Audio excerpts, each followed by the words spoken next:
raw, uncut, and unapologetic. Welcome to Men Talking Mindfulness with your hosts John McCaskill and Will Schneider. Here we focus on helping men and those with men in their lives solve some of life's complex challenges through understanding the practices of mindfulness and how they can help. Each episode is in an environment free of judgment and criticism, with a focus on authenticity and inner peace. Let's dig in.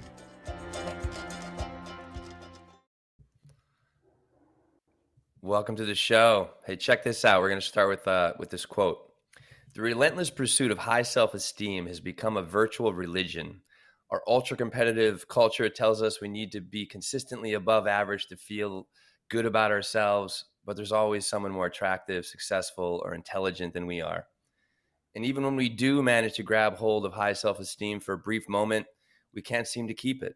Our sense of self-worth goes up and down like a ping pong ball, rising and falling in lockstep with our latest success or failure. Fortunately, there's an alternative to self-esteem that many experts believe is a better and more effective path to happiness: self-compassion.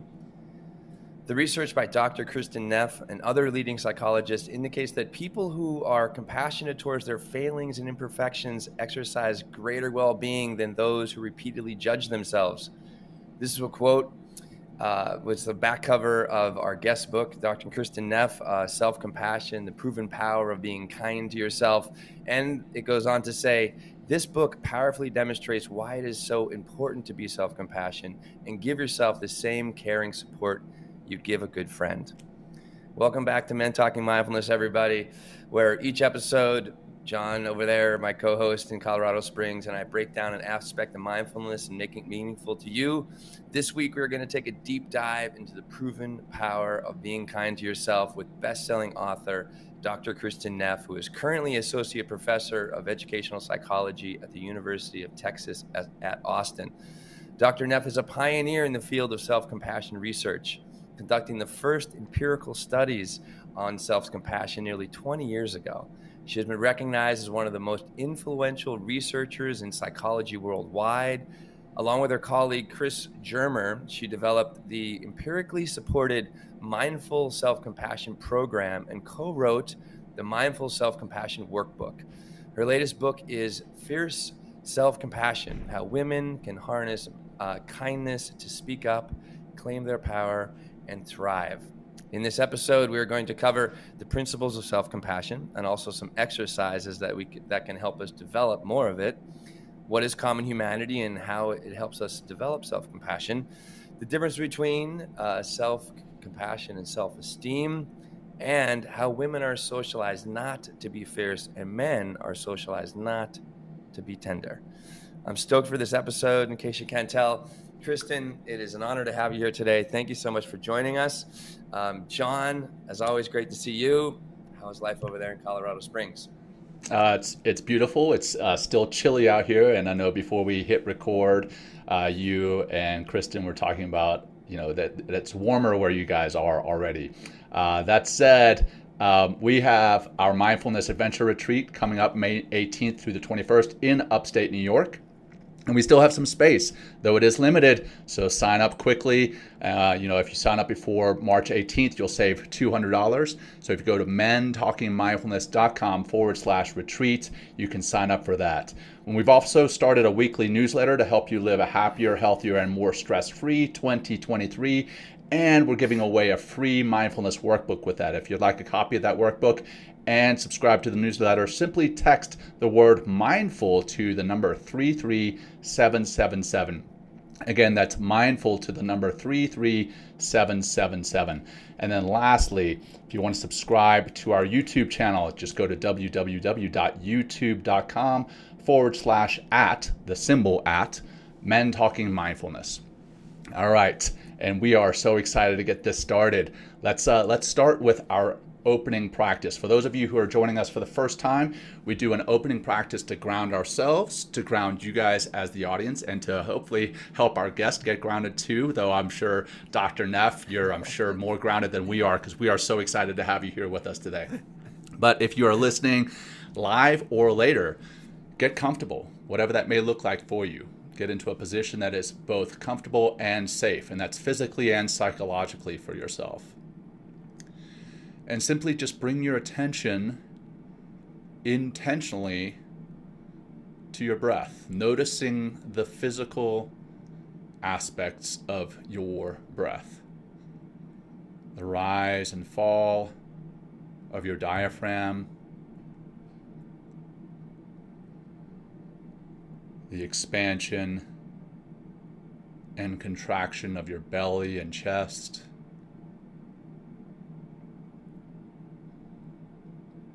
noticing where and how the air enters your body on your inhalation, and where and how it leaves your body on your exhalation.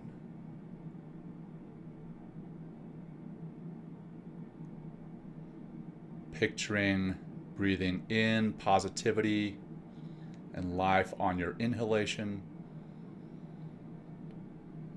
and breathing out negativity and toxicity on your exhalation.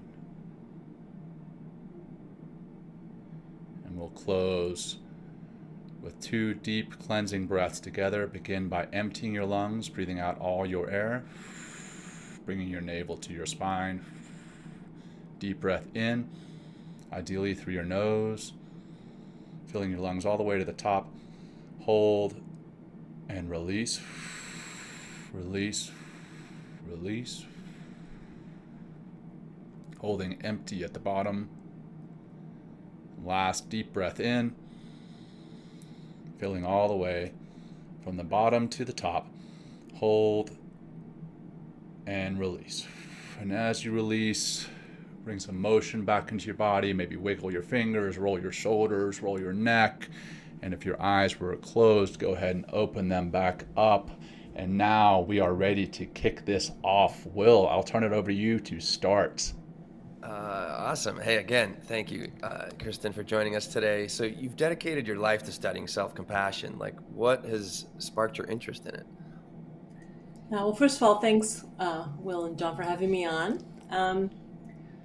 So I've really devoted my life to self-compassion, but it started as a practice. It was actually my last year of graduate school at University of California at Berkeley.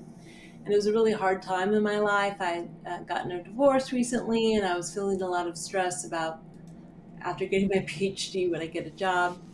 And so I'd heard about mindfulness. I was in Berkeley, right? Even though it was probably 1995, it was Berkeley. So I'd heard about mindfulness meditation and heard that it was supposed to be good for stress. And so there was a center, a Buddhist center just down the street from where I lived that taught in the tradition of Thich Nhat Hanh, who's recently passed, but a Zen master. And fortunately for me, because Thich Nhat Hanh not only taught mindfulness, his group taught about self-compassion. I mean, I knew that Buddhists were into compassion, so to speak, but they talked a lot about the need to turn the lens of compassion inward as well as outward. And so it took me a while to figure out mindfulness meditation, how to do it. It was, a more advanced skill. But the very first night I came home from the group, I started being kinder to myself. I said, Kristin, this is a really hard time. You're feeling difficulty. I'm here for you. I just spoke to myself like I would speak to a friend. And I was so amazed at the immediate difference it had, my ability to cope with the stress and difficulty I was feeling. So it started as a personal practice, and I didn't start researching it until maybe 5 or 7 years later. Yeah. But it's a practice, just like mindfulness. It's a practice. I know I find myself, and in reading your book, many of the quotes spoke to me, and Will and I have spoken about this in the past, how we are both guilty of beating ourselves up a lot, and you mentioned this both in your talks and in your book about how we say things to ourselves that we would never say to other people, even to other people that we don't like. Yes. And one line in particular jumped out at me in that you said, you don't want to beat yourself up for beating yourself up in the vain hope that it will somehow make you stop beating yourself up. Yes. It's this crazy cycle that we get into. Yeah.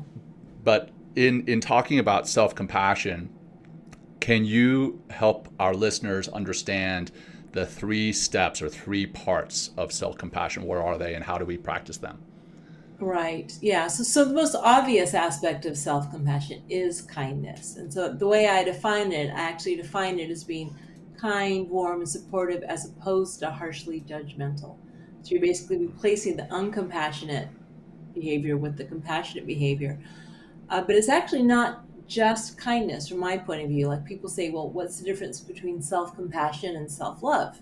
Good question. Well, first of all, just as a broader context, in the Latin, passion means suffering and con means with. So it's how are we with our suffering, the difficult thoughts, whether it's feelings of inadequacy or maybe just something difficult happens in our life.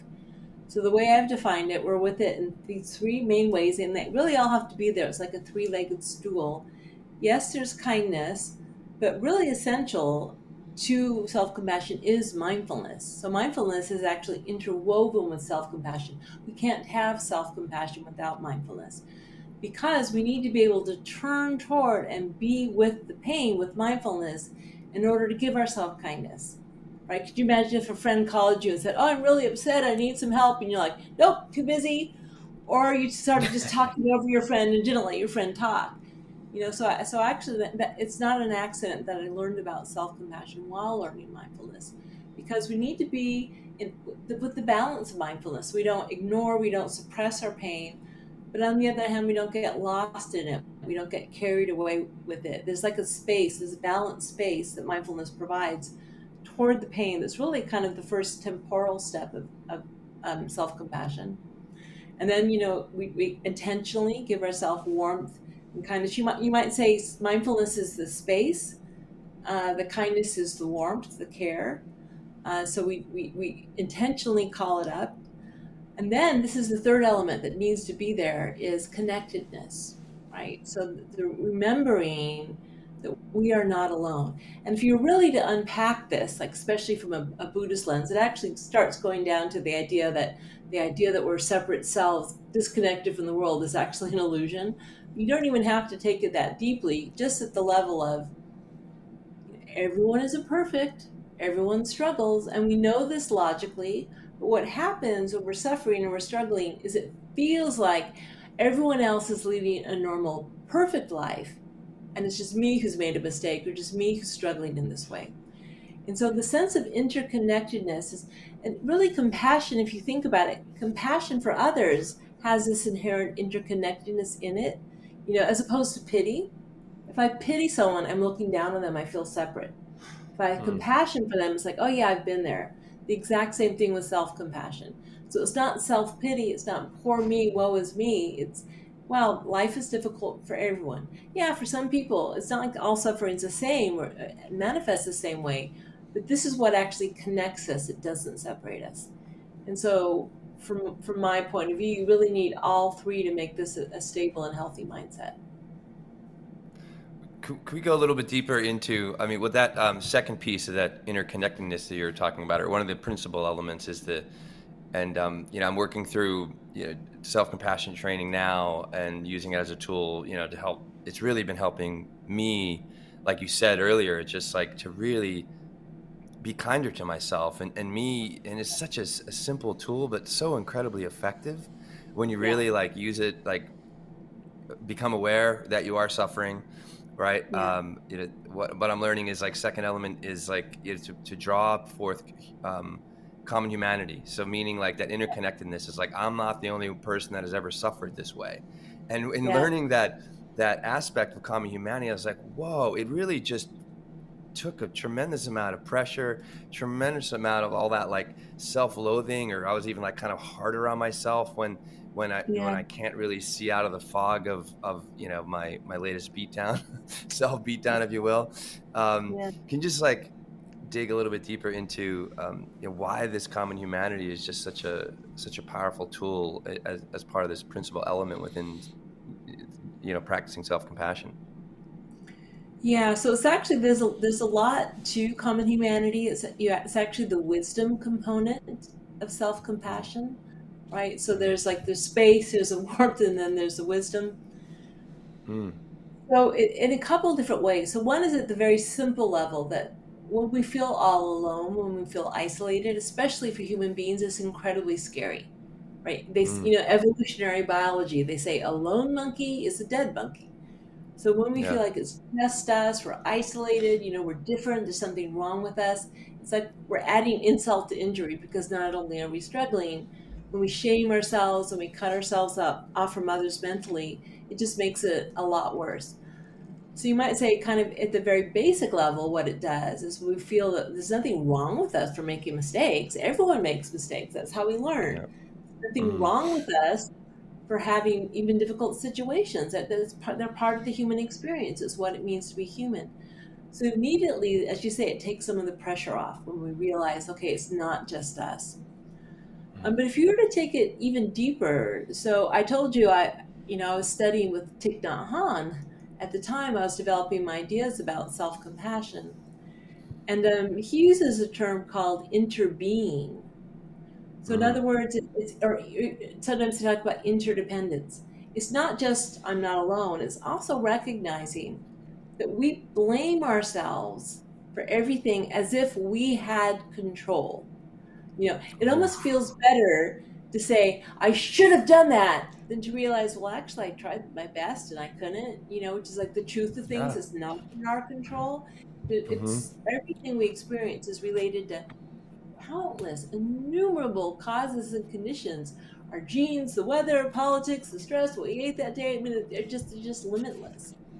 And so part of what compassion does, when you have compassion for others, part of that is recognizing, oh, these were the situational factors that led that person to act as they did. Their upbringing, their trauma, what was happening. We use that to kind of have more compassion for people. And so that's the deeper level with self-compassion, recognizing that we aren't in total control. The idea that we're in control and that we should be able to get it all right is a complete illusion. Our behaviors are the product of many, many other causes and conditions. And so when we really look, and that's the wisdom, when we really see that, then naturally our hearts start to soften, because we see that, yeah, we're just human beings doing the best we can moment to moment with what life has given us. Again, that doesn't mean we don't take responsibility. We still have to take responsibility for the next steps.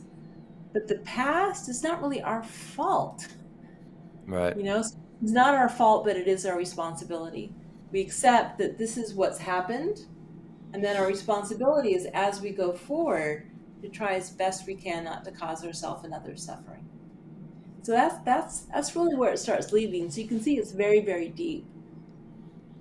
Yeah, I feel that when I first began to practice that element, like that calm humanity, I was just like, it really, like, there is a deep wisdom. I mean, it's almost like an inherent wisdom, because it's like, because of that interbeing, because of that interconnectedness, and it just, it really just, it just got me out of my hole almost all the time. And what you said earlier is like, I didn't need to beat myself up as much. And then I started realizing, well, Will, you did the best you could, like, and these are the results. So take responsibility, right? And then, take this wisdom that I gained from this effort, right? I didn't really fail. I just had an experience. That's another thing, that I'm understanding as well. That I didn't fail. Like, it just, okay, these are results from this experience. And now and then the next at bat, it's like, what am I going to try? How am I going to try the next time? From this more loving, softer, more compassionate, but also wiser kind of space. So it just was such a, and I just like, our audience out there, like, I'm just really getting onto this point because, we're going to get into self-esteem a little bit, and that's, and I'm definitely have been, and I'm trying to relax from being a self-esteem addict. And it's just like, it would just work against me. Like when I wasn't reaching the goals, like, like we quoted in the beginning, and I was failing and measuring myself against other people, God, the beatdown just got worse, and I just felt worse, and I felt more isolated, and I felt more alone, and, I felt like a failure, and like the likelihood of me showing up again and trying was diminished. This is just such a great tool. So what, why is this? Why is like compassion and self-compassion such a powerful, personal development tool and transformational tool? Yes. Well, Were you going to say something, John? I felt like you were about I to jump was, in. Yeah, go I ahead. was, Sorry. but I no, wasn't watching. it's perfectly Thank you, okay. Kristin. No, I was gonna ask a question that we can ask after this, but I know, Okay. Will's question about the personal Yeah. development and transformation, and then also, I guess the follow-on question to that: why is it so difficult to be Yeah. compassionate toward ourselves? Yeah. Yeah. Okay. So, in terms of why is it so essential, and I really do think it's essential for personal transformation, is if you think about it, it's the suffering that trips us up, right? So we have the negative thought or the fear about ourselves or the feeling of inadequacy, or the stress that we can't cope with, or the situation is just so intense we can't cope. And that's when we start to spiral down, right? That's when we start developing things like depression or anxiety disorders or eating disorders or addictions. I mean, most of the really difficult psychological stuff we experience is related to not being able to be with suffering or with the pain in a way that we can get through it. And so if you think about what personal transformation is, changing your patterns, learning new ways to deal with the tough stuff. And yeah, there is a role, and I'm not downplaying it, of also focusing on the good stuff. That's really important. So we don't want to leave it out. And yet it's really the negative, the suffering, the pain that trips us up and gets us into that kind of death spiral even. I mean, sometimes for people literally, right? So the ability to hold pain with love and connectedness and presence, which is what self-compassion is, like loving, connected presence, be able to be with it. It strengthens us. It allows us so that we aren't so overwhelmed by the negative emotions and thoughts and feelings. And it kind of that the caring is actually an engine. So in psychology, if you take a brain scan of someone who's experiencing compassion for someone else, the motor cortex gets activated. There's this desire to help, to do something because we care. And so with ourselves, when we care about ourselves, there's this desire to do something, to help because we care, which is actually the engine of personal transformation. Otherwise, why even bother? We do it because we care. So self-compassion gives us the ability to be with the tough stuff. It gives us strength, coping, and resilience. It also gives us the wisdom to see clearly. And by the way, mindfulness plays a big role here, right? Without mindfulness, there's no clarity. So the mindfulness gives us the clarity to see what's happening. The heart gives us the bravery to really look, even though it's so painful. Oh, I see, this is my pattern, or this is how I'm contributing to my pattern. The connectedness gives us the safety of knowing we aren't alone. There's nothing wrong with us. Everyone has patterns. And then together, those three ingredients allows us to let go of what's not serving us and to start to adopt new habits and behaviors that are more healthy. I mean, you couldn't do personal transformation without self-compassion in my book. If you just tried to I'm just gonna, every day and every way I'm getting better and better, like affirmations, it kind of works, but it's not stable. It's going to crumble eventually because it's built on a lie. When you start lying to yourself, you don't accept the pain, you try to avoid the pain, it's not stable, it won't last. You have to turn toward and accept this hurts, or I feel so badly about what I did. Ouch. Okay, hold that. Can I hold that pain with mindfulness, with connectedness, with care, with the desire to help in some way? And then once we do that, change starts to happen. Tied to that, and I think you actually answered a lot of this question, but I just want to kind of make it a little bit more specific. When I speak to leaders and parents, I talk to them about how important self-compassion is, and often I get, I've got to care for my kid first, or I've got to care for my people first. That's what I've been told as a leader, as a parent. Take care of them first. Take care of them first. How do you feel parents and leaders can improve their effectiveness through self-compassion? Yeah, so it's kind of related to Will's question about the blocks, or maybe it's yours, John, I forget, but regardless, the blocks to self-compassion. Culturally, we have these misperceptions about self-compassion that stand in the way, and actually research shows that actually serve as blocks to being able to practice it. So one common block is that it's selfish. So often parents or people who are in the professional role of helping others, leaders would be in that role as well. They think it's a block. I'm supposed to think of myself first and then, no, think of others first and then myself. But it's based on the misperception that somehow there's a limited amount of compassion. And if I give 3 units to myself, I'm only going to have 2 left over from someone else. It doesn't work that way. It's the opposite. It's additive. So the more compassion we give ourselves, the more we're resourced, the more we're able to not be so overwhelmed by our negative emotions, the more capacity we have to look up from the black hole and say, okay, oh, it's okay. Then we can focus on others, right? So the more compassion flows inward, the more available we have to flow outward.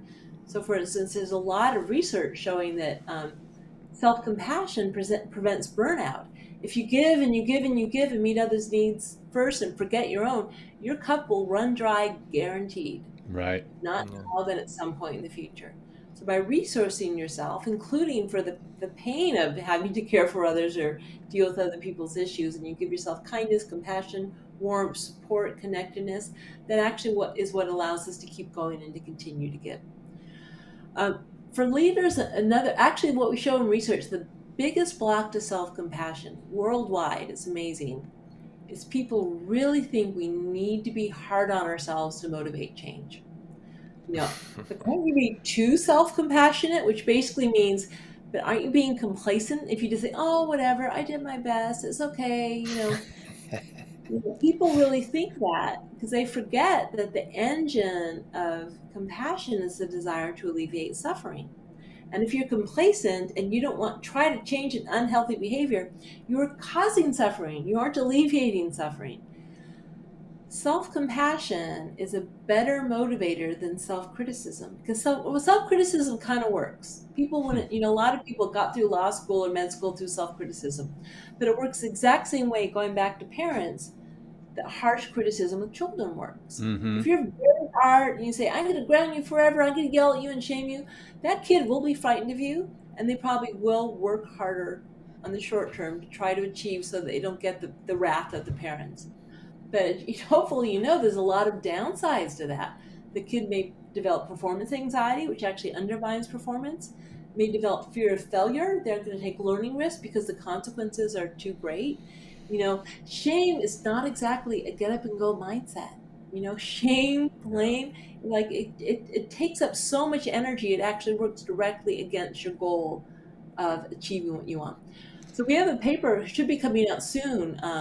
Hopefully it should be almost accepted, where we taught self-compassion to NCAA athletes. So these are kids whose college scholarships rely on being the best. They can't be number 2. They have to be number 1. They want to have a pro career.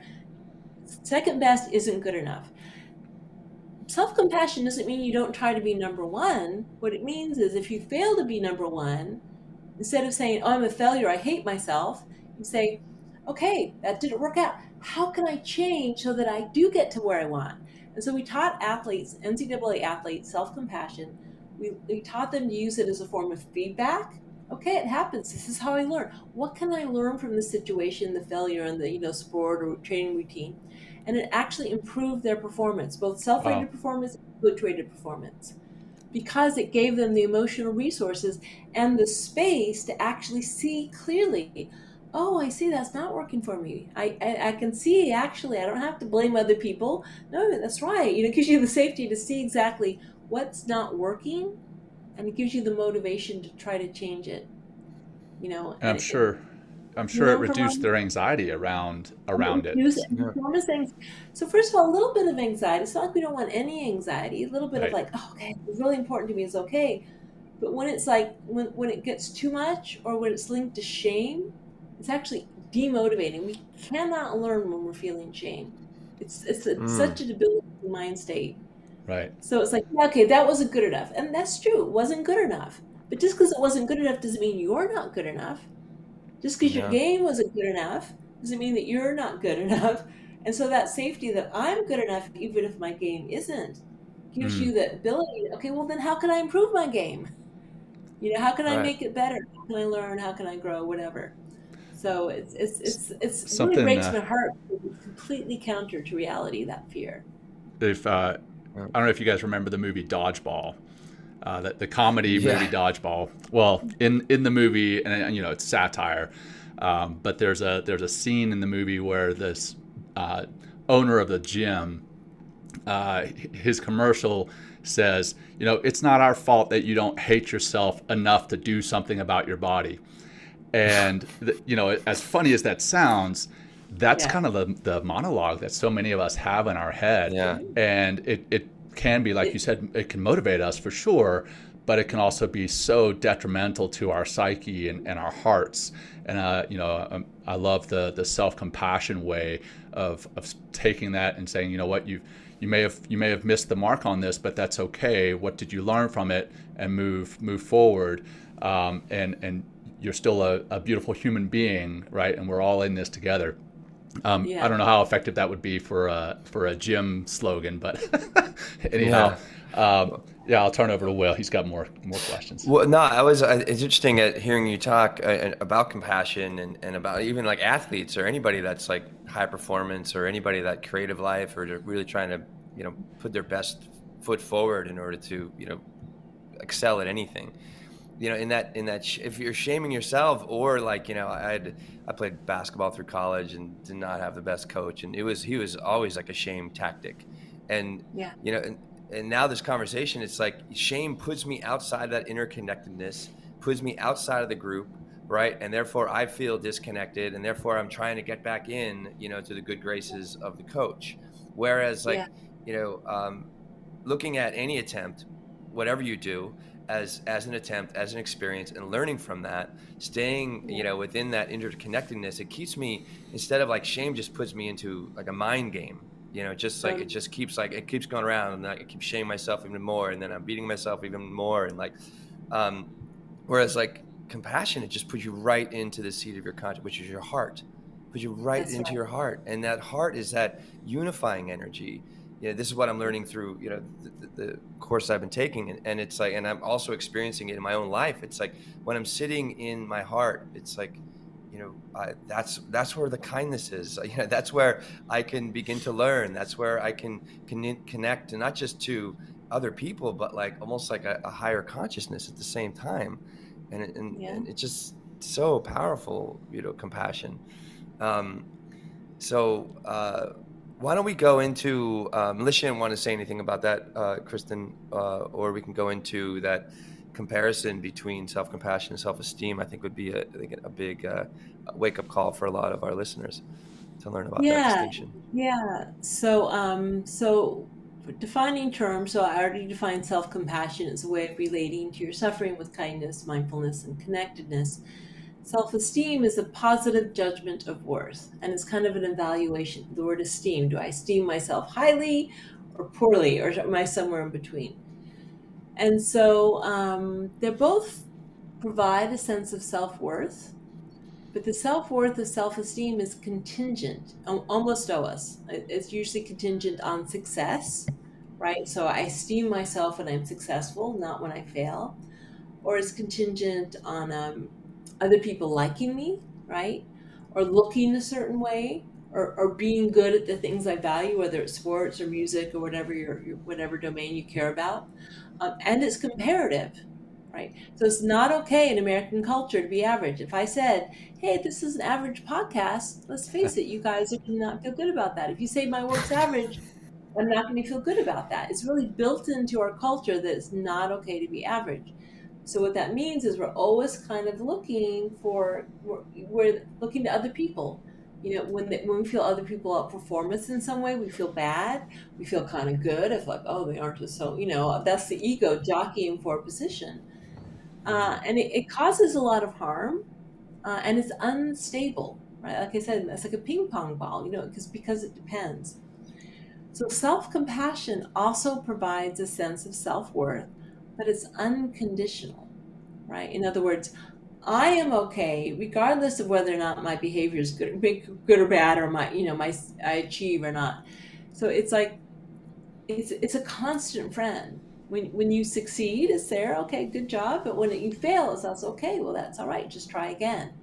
And so, and again, the research really supports that. So for instance, I did one study where we measured state self-esteem, which is like, how are you feeling about yourself today, 12 times over 8 months. And it was self-compassion, not overall level of how much you like yourself, self-esteem, that predicted stability. So it's yeah, that's the best way to talk about it. It's a better friend than self-esteem, who's going to desert you and the chips are down. One thing about self-esteem that was revelatory to me, it's like, well, there's always like a lower or higher evaluation. So you're always leveraging yourself against other people, or measuring yourself against other people. Yeah. I'm using others to lift myself up. And also it's like, it's connected, like you said, it's connecting to something outside of yourself. It's like, I do the thing to be okay. It's like, I do this in order to, relive those feelings or to make myself feel better about myself, or whatever kind of, mental, rat race you're kind of bringing into the self-esteem, because you're connected to something that is really defining you, instead of like, you defining yourself from, the essence of your being, which is your heart, and which, right. brings us right. When a baby is born, you say, "Oh, that baby's better get a master's degree before that baby is worthy of care and kindness." No, it's intrinsic. It's intrinsic to us as living human, beings. I would even say it's intrinsic to being itself, to awareness itself. And we give that away with self-esteem, by saying oh yeah, I'm only worthy if I achieve, or if I get these kudos, or if people like me, or I have a certain number of Instagram followers, or whatever your metric is. Yeah. Well, it's not all bad though. Is like, what does healthy esteem look like? It's not all bad self-esteem. So, is there healthy esteem? You certainly it's better to judge yourself positively than negatively for your mental health, right? And so healthy self-esteem is basically self-esteem that's not contingent. And they do have something in psychology called non-contingent self-esteem. So in other words, you esteem yourself, you value yourself based on just the fact that you're a human being. So you might say non-contingent self-esteem is what self-compassion gives you, right? And also non-contingent self-esteem helps you be self-compassionate. So the two are very related. But as soon as it starts depending on outcomes, it's not necessarily terrible, and it can be a motivating factor. Well, I really, want to feel good about myself, so I'll try a little bit harder. But why not try a little harder because you care? Regardless of whether, you're a good person regardless. You care because you want to achieve, and you care about yourself, so you want to reach your goals, and you want to celebrate, and it tends to be a healthier source of achievement.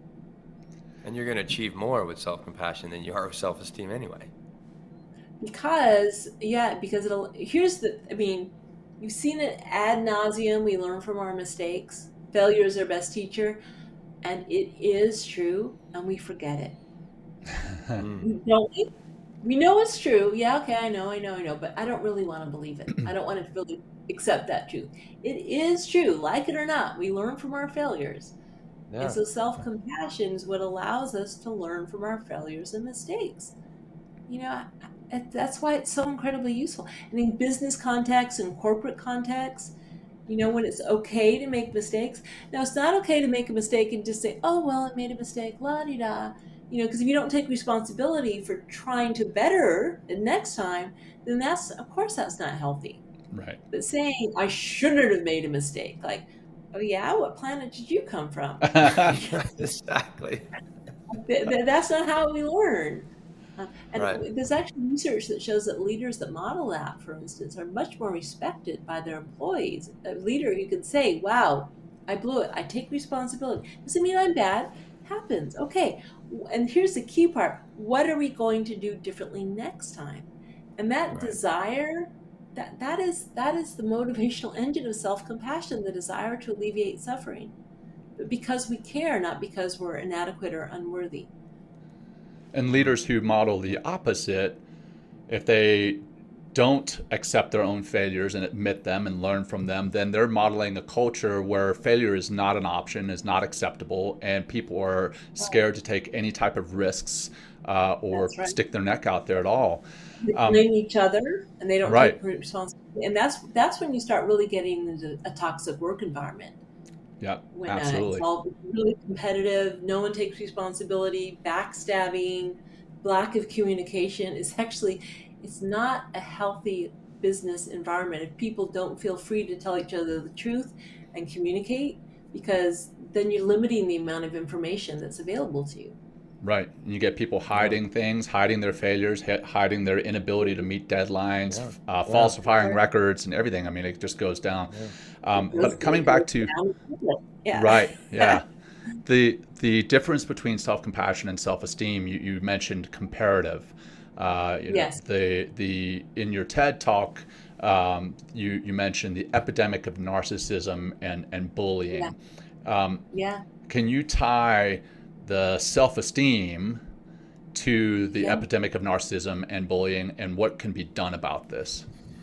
Yeah, so believe it or not, psychology has shown the reason little kids start to bully others, and then this continues to bullying, like workplace bullying, is because people want to build their self-esteem. If I can bully you, if I can look down on you, I feel good about myself in comparison to you. So it's kind of that's why a big reason why I'm doing it is because I'm boosting my self-esteem when I pick on you or put you down. And then narcissism is, where the need for high self-esteem is so strong that, first of all, people can't accept any sort of criticism. They completely deflect it and blame others, right? And also the distortion that happens. The distortion comes from, it's like, I can't possibly accept that I've made a mistake or I've done something wrong. So I have to distort reality to convince myself. The victim mentality, narcissists are often victims. They're being so bad to me because they can't take responsibility, because it's too painful to themselves, because their self-esteem. So you can see that both of these are not very healthy ways to deal with the need to care about ourselves. We should care about ourselves. We should value ourselves, but not because we're better than others, just because it's intrinsic to our nature. Every single being is worthy of love and kindness. It's who we are as beings, human and otherwise, including animals, I would say, For sure. Yeah, completely. We actually have a good question here, and this can also take me into my next question, where, I don't know if I should read the question first or my question first. So I'm a big journaler, and one thing that's really been helpful for me is your self-compassion journaling exercise. I'd love you to walk us through that and help us understand what this exercise does for us. But we do have a question here from a veteran. His name's Jack. He says, how do I teach myself self-compassion? How do I teach self-compassion to men like myself, veterans that pride themselves in the image of toughness and avoid any appearance of perceived mental weakness, don't want to appear soft, right? So that also ties into the fierce and tender self-compassion piece. Yeah. So first of all, just to say, that's another block I didn't talk about. It is the fear that it'll be weak, that it's a weakness. And so we have a lot of research actually with combat veterans coming back from Iraq or Afghanistan, which show that combat veterans who are more self-compassionate were less likely to develop post-traumatic stress syndrome, right? So, which in other words, because the incredible pain of what people experience, how do you be with that pain? Here's a good way to put it, in using the military analogy. Who's going to make you stronger? If you have an ally inside your head saying, I got your back, how can I help? What do you need? Or the voice inside your head is an enemy saying, shooting you down, cutting your legs out from underneath yourself. Of course, you're going to be stronger if you are your own ally as opposed to your own enemy. And so, again, a lot of research, veterans were less likely to turn to drugs and alcohol as a way to cope with their pain if they had more self-compassion, less likely to develop PTSD, more able to experience post-traumatic growth, which is, kind of what can I learn from this incredibly difficult experience I had? Also less likely to consider suicide as a way of getting, escaping the pain. Because, again, it's a resource, it's a strength. And whether it's combat or raising special needs kids or dealing with hurricanes or COVID, the going gets tough, The tough get self-compassionate because self-compassion is a strength and a resource that allows you to be with the difficulty without it taking you down. That is strength, not weakness. Yeah, that is very strong. And How about that? How about that and then, exercise would be great, if you can talk about that or whatever. I'm sorry to cut you off if you're going to say something else. yeah. So for the journaling exercise is basically, you can do it a few different ways. One is a simple way is just to ask yourself, you think about something you're going through, maybe you're feeling badly about yourself or you're experiencing some struggle, and just writing yourself a letter as if you can imagine, if I had a really good friend who is experiencing the exact same thing I'm experiencing, what are the types of things I would say? To be supportive, to be encouraging, to be kind, to be strong, to be, I will not abandon you. So that's one way to write the letter, just very simply, what would I say to a friend? Another way, I don't know if it was in my book yet, but actually a lot of the research now is done by using the 3 components. So you start with mindfulness. You write yourself a paragraph or 2, just being aware that this is hard, validating it. This is hard, like looking at it. This is difficult. I'm struggling. No shame in that. This is hard. And then words of common humanity. It's normal. All human beings struggle or have difficulties or are imperfect. This doesn't isolate me from others. This actually connects me. This is a part of life. You're just really opening to this aspect of the shared human experience. And then sometimes it really just helps, we think it's just us. Of course it's not just us.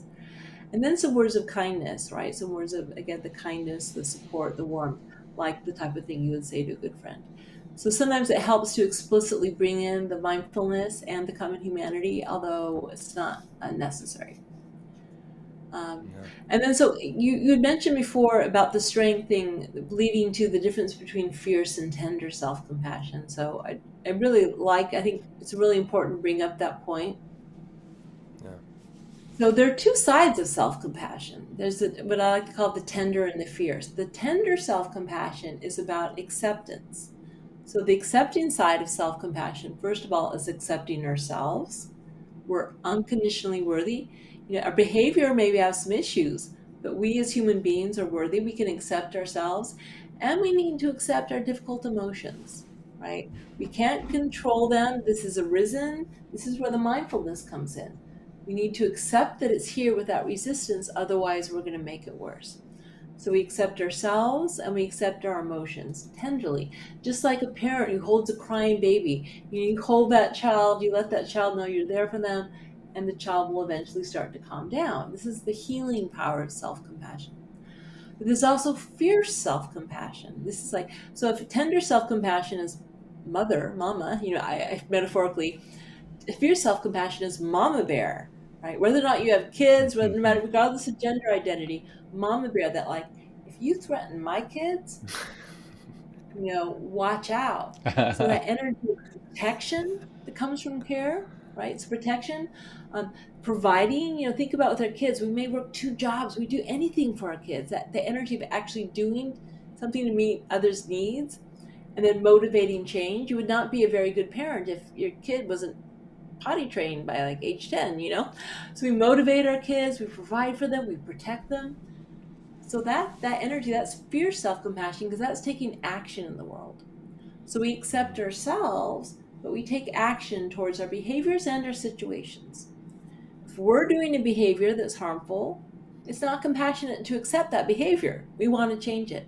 If someone else is doing something harmful, it's not compassionate to accept it. We want to say no, we want to draw boundaries, right? And then also motivating change. It's not compassionate to be complacent. It's compassionate to do what we can to better ourselves and our lives, and to make improvements. So it's like yin and yang. We need both. Acceptance and action, we need both. If you're too yin without enough yang, you're going to be complacent. If you're too much about action, striving, with no tenderness, you're going to be aggressive. We know this, and yet what have we done? We've gendered these things. We've gendered them. Right? Yeah. Gender role socialization. So just to be clear, I'm not talking about biological sex. I'm not talking about gender identity, if you're trans or cisgender or whatever.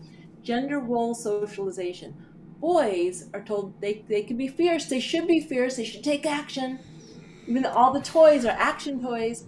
Right. Yep. You get bullied. And this harms men, people grow into men directly, because you don't have access to this incredible resource of holding your pain with this tender acceptance, which is what allows you to heal. It's like, this is such a powerful tool that boys like, no, you can't use that. You got to do it all in action. So that's not good. And people raised as women, it's the opposite. They're allowed to be tender, they're allowed to cry, they're allowed to be sensitive. And that actually, in a way, in some ways allows women to be more emotionally intelligent, just in general, because they're allowed to be. They're allowed to explore their emotions. They're allowed to, hold it tenderly. But they aren't allowed to be fierce. There's a little more leeway for women to be fierce, I have to say, than there is for men to be tender. But still, if a woman is too fierce, if she's too successful, think Hillary Clinton. She's too ambitious. Right. We don't like women. And if a woman's, so men who get angry, we believe angry men more. Oh, he's really passionate. Women who get angry, we believe her less. She's crazy. So women aren't allowed to access their anger, which can be a very good energy source. They aren't allowed to be too competent or successful. And the whole thing is ridiculous, because every human being needs yin and yang. We need fierceness and tenderness. Right. They need balance. One without the other is incomplete. And everyone's harmed by this strict gender role socialization. By the way, I'm not saying that there's a difference. The way people who identify as women express these might be different than a person who identifies as a man. Who may be different from someone who's non-binary. They're going to express differently. Each person is going to authentically express their fierceness and tenderness in their own unique way. But society doesn't allow that uniqueness or that authenticity, and it really does harm everyone. You can see I'm very passionate about the subject, because there's so much pain in it. And we don't even see it, because what are we swimming? We don't even realize how repressed we are, regardless of gender identity. We don't even realize, because it's just like, oh, I'm not supposed to be that way, And so if you go to one of my self-compassion workshops, 90% of the people that show up are women. Because men think, well, that's not a male thing. Even though we know this is one of the, I can show you the data. It's one of the most powerful sources of coping and resilience available to us. And men can't access it because they're told, oh, that's a female thing. It's tragic. It really is. That's why we're doing this show, is to open up men's minds and hearts to this kind of stuff, these practices, and really change culture and society writ large, hopefully in the long run. So, Kristin, I know we're coming up to the end of your time available, and I know you wanted to run a longer practice that we're very excited about. To save a little bit of time, I'm just going to tell the audience ways to find you. Is you can go to self-compassion.org. You can go on Instagram at Neff Self-Compassion. Facebook is www.facebook.com/self-compassion, and Twitter is at @self_self-compassion. Those are all the ways, I believe. I'm sure there's other ones that I missed. Did I miss something? No. Well, if you Google self-compassion, it'll take you to my website, and you can find it all there. So that's there you go. I got in early, so the algorithms lead to me virtually. Well done. Oh, awesome. And there's also, you have a whole practice page as well. So you can go right to selfcompassion.org, and you can just actually take on these practices immediately. And there's a lot of great, Travis Jones says, let me get you for a few strong, or no, that's not true. What's the other one he said? Thanks, fellas. Dr. Neff got to practice some self-compassion and get these clubs fitted. So, and that's Anthony. So, it's great. I mean, we've already having an impact here, just talking about compassion and create better men, better everybody. But let's have that practice, Kristin. That'd be a great way to complete the show. So this is called the self-compassion break. You can do it anytime you're feeling some sort of stress or something difficult is happening, or you've got a thought that's difficult. And it's a way of holding the pain of that difficulty with the 3 components of self-compassion, which again are mindfulness, common humanity, and kindness. So I'll just lead you through it, and we'll do the practice together. So you may want to close your eyes so you can go inward. And maybe just taking a moment to settle into your body. So feeling your feet on the floor, feeling the weight of your body on your chair. So just coming back to the present moment.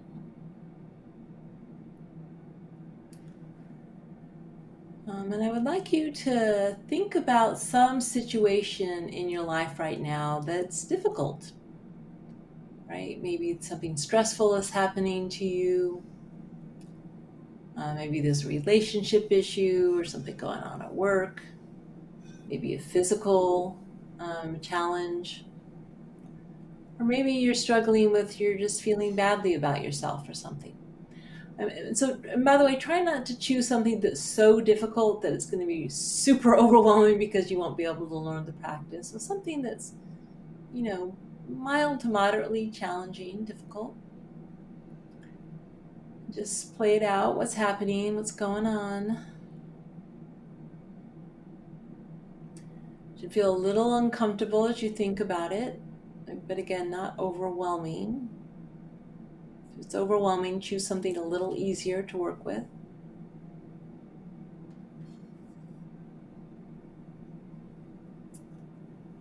Okay, so first we want to bring in some mindfulness. So with the mindfulness, we actually just turn toward the pain of this situation and acknowledge it. This moment, it's difficult to feel this. It's difficult to experience this. We're just kind of accepting that this is happening and it hurts. And even if what's happening is just a thought you have about yourself, that it hurts. And then we want to bring in some common humanity. So just remembering that, this is part of being human. No one is perfect. No one leads a perfect life.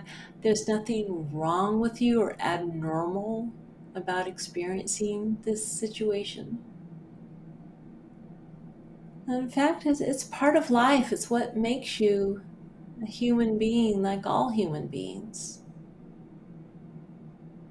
Just remember, you aren't alone. It's not just you.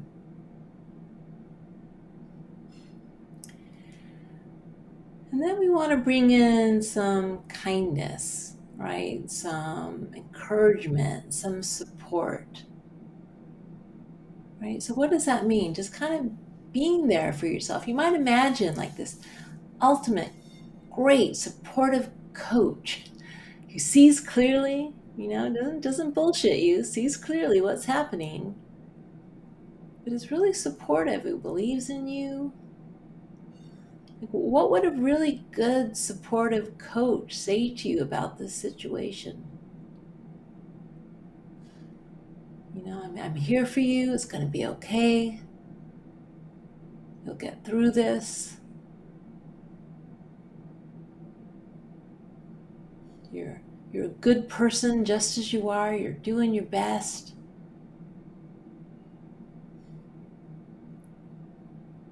And if you don't know what to say, you can also imagine that you had a really good friend who was experiencing the exact same thing you're experiencing, right? What might come more naturally to your friend in terms of talking to your friend? What would you say to show them encouragement and support?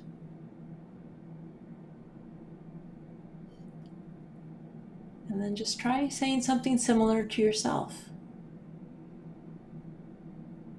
Again, no BS. You don't have to BS yourself. You're just here for yourself. Honestly. With kindness.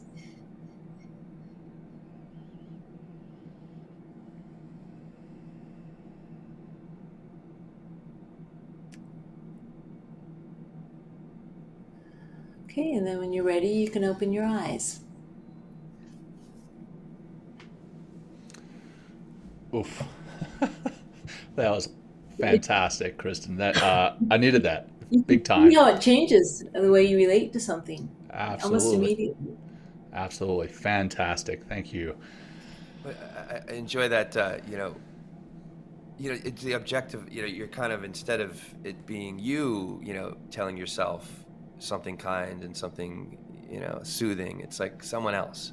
You know what I mean? Like, what would your parents say? What would your coach say? What would, like, a loving uncle say, or sibling, or something like that? And it's just like, and that's the voice we need to really, that part of that transformation. And just, it's just such an incredible tool. It's really helping. It's changing my life, like self-compassion. Like I've been really, really so incredibly hard on myself all the time. And and I'm sure there's a lot of other people that are out there in the same way. I mean, a lot of New Yorkers are like that, for sure. And, this is such a great tool.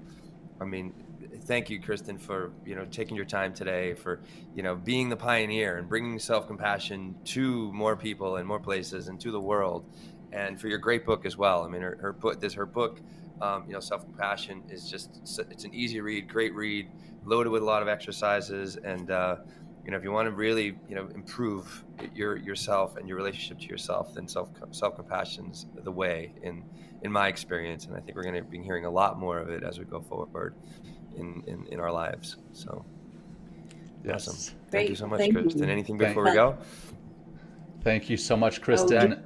Been fantastic being here with you, and really appreciate what you've shared with us today, and with your book and everything else that you're doing. It is making a dent in the universe, a positive dent.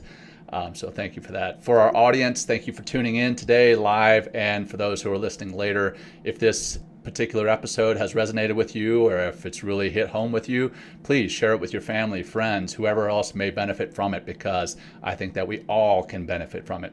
And that is that. Until next time, take care and peace. Thanks, everybody. Thank you, Kristin. Thank you for joining us today. We hope you walk away with some new tools and insights to guide you on your life journey. New episodes are being published every week, so please join us again for some meaningful discussion. For more information, please check out mentalkingmindfulness.com.